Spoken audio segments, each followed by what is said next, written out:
Bem, o trabalho de ergonomia em cima do repositório do ROI foi feito pelo grupo GPIE, Grupo de Pesquisa de Informática na Internet, onde o intuito do trabalho era modificar a interface do ROI para que ele garantisse uma interação satisfatória do usuário, não encontrando dificuldades nem barreiras, que sua utilização fosse de modo intuitivo. Então, o objetivo era adequar a interface conforme os critérios ergonômicos. E para realizar esse objetivo foram atendidos os seguintes objetivos específicos. Foram realizadas 4 etapas. Foram especificados critérios ergonômicos utilizados na avaliação, identificar as não conformidades da interface com base na avaliação escolhida, especificar o projeto lógico de adequação e então está implementando a adequação nessa interface. Bem, os critérios ergonômicos utilizados para avaliação são 8 critérios que foram definidos por Scapin e Bastien. O primeiro critério é o critério de condução. O critério de condução ele tende a orientar, situar, conduzir o usuário, indicar onde ele deve ir para estar fazendo a navegação, onde ele deve clicar para realizar tal tarefa, guiar ele pelo meio do site. Um critério ergonômico de carga de trabalho. Bem, o site deve exigir um mínimo esforço do usuário. Controle explícito diz que o usuário deve ter controle total sobre suas ações, poder escolher o que ele quer, a tarefa que ele quer, para depois ele avançar. Bem, ter controle absoluto sobre tudo que ele faz, poder controlar os estágios. Adaptabilidade. Sistema reagir conforme o contexto e as necessidades e preferências do usuário.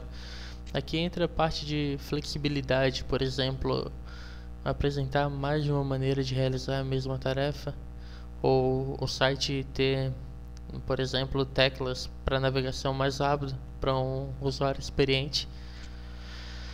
Em critério de gestão de erros, mecanismos que permitem evitar, reduzir ou corrigir qualquer erro observado. Bem, e aqui também entra a questão da qualidade das mensagens de erro.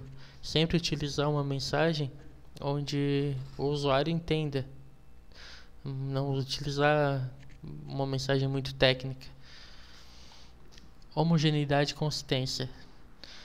Bem, as telas do sistema para realizar funções parecidas para uma navegação semelhante, ela deve seguir um padrão. Não deveria colocar, por exemplo, um menu uma hora no canto esquerdo, outra hora no canto direito, trocar as posições dos botões, porque isso iria dificultar o pensamento do usuário. Significado de códigos. Bem, o título de uma página ou de uma imagem, ela deve sempre representar exatamente o conteúdo dela. E, por exemplo, também em questão de ícones, deve-se tomar cuidado, pois o que representa o ícone de exclusão aqui pode não representar isso do outro lado do mundo. E o critério de compatibilidade refere-se às relações entre as habilidades e expectativas. Nesse critério também entra, por exemplo, a questão de acessibilidade. Bem, aqui eu tenho alguns exemplos de critérios ergonômicos. Bem, esse primeiro aqui entra na parte de gestão de erros, onde o usuário clicar na data para escolher ela, previne erros que ele pode cometer ao ter que digitar ela. Aqui, por exemplo, temos também um convite bem conciso, onde ele está guiando o usuário para realizar tal tarefa. Aqui na questão de adaptabilidade, ele exibe 2 maneiras para realizar a mesma tarefa. Bem, a legibilidade é muito importante para facilitar o usuário que tem deficiência visual.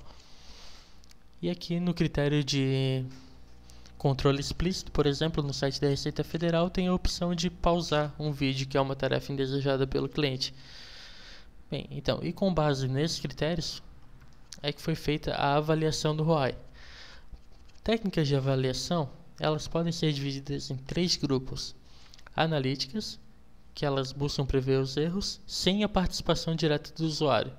As empíricas, que contam com a participação direta do usuário, por exemplo, análise de log dele enquanto ele trabalha, ou a instalação de um programa espião no ambiente de trabalho que captura o desenvolvimento dele, onde que ele teve problema, onde que ele conseguiu realizar a tarefa sem nenhuma dificuldade.